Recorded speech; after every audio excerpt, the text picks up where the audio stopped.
40,000 people hit the search button on Google every second. And with revenues of $90 billion last year, it is the undisputed king of the internet. Now the European Union says the company is abusing its market dominance to muscle out competitors of its shopping service. And the EU's competition watchdog is imposing a massive fine to make Google change its ways. The fine of 2.4 billion euros reflects the serious and the sustained nature of Google's violation of EU antitrust rules. And Google must respect a simple principle. It has to give equal treatment to rival comparison shopping services and to its own. The decision comes 7 years after EU regulators began investigating complaints against Google for stifling competition. The EU says Google has 90 days to comply with its orders or the fine will increase by $12 million per day, 5% of Google's daily earnings. The company's share price fell by as much as 1.4% as investors worried about the impact of this ruling on Google's business model. But industry experts don't expect any immediate changes in the way the company does business. The European courts and the European competition regulators move quite slowly.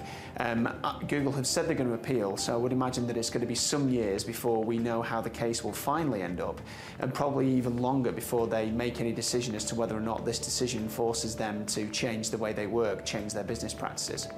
The company is also under fire for monitoring emails so it could send targeted ads to its users.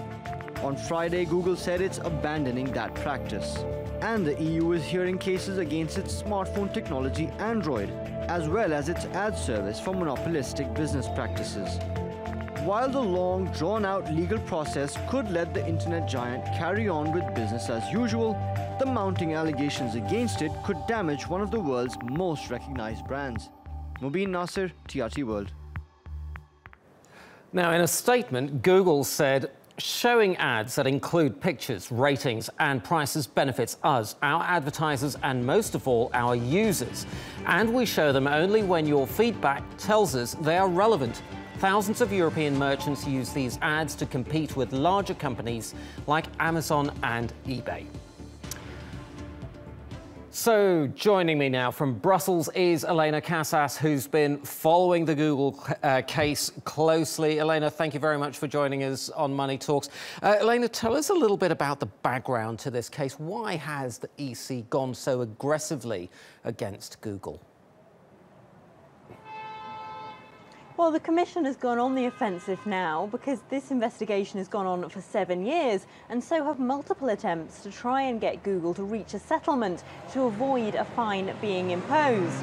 So the previous Commissioner, Almunia, tried over and over again to try and get Google to change its practices with the threat of this fine, but without really intending to impose one. And Google did things like change the size or the colour of the font on its shopping ads. And essentially, the European Commission didn't believe that the company was taking its enforcement procedures very seriously. So having tried the carrot, it's now going for the stick. Indeed. So how is this decision going to affect ordinary people who use Google on a daily basis?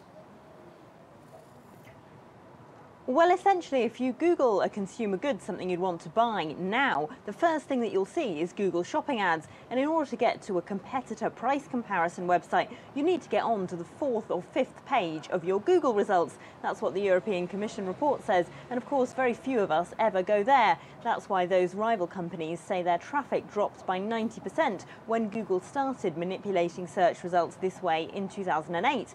Now, what the European Commission wants is for all of those price comparison services to get exactly the same weighting in search results. So, for example, Amazon's products would get equally prominent results in a Google search as Google Shopping's own. That doesn't necessarily mean, though, that we'll be seeing that anytime soon. Google is likely to take this case to the European Court of Justice. The search giant entirely rejects the premises of the European Union decision. It says it only orders its searches in the most convenient way for the customer, and the European courts can be a very slow process indeed, so it could be years before Google is forced to make any changes if it loses the case. Elena Casas in Brussels, thank you ever so much.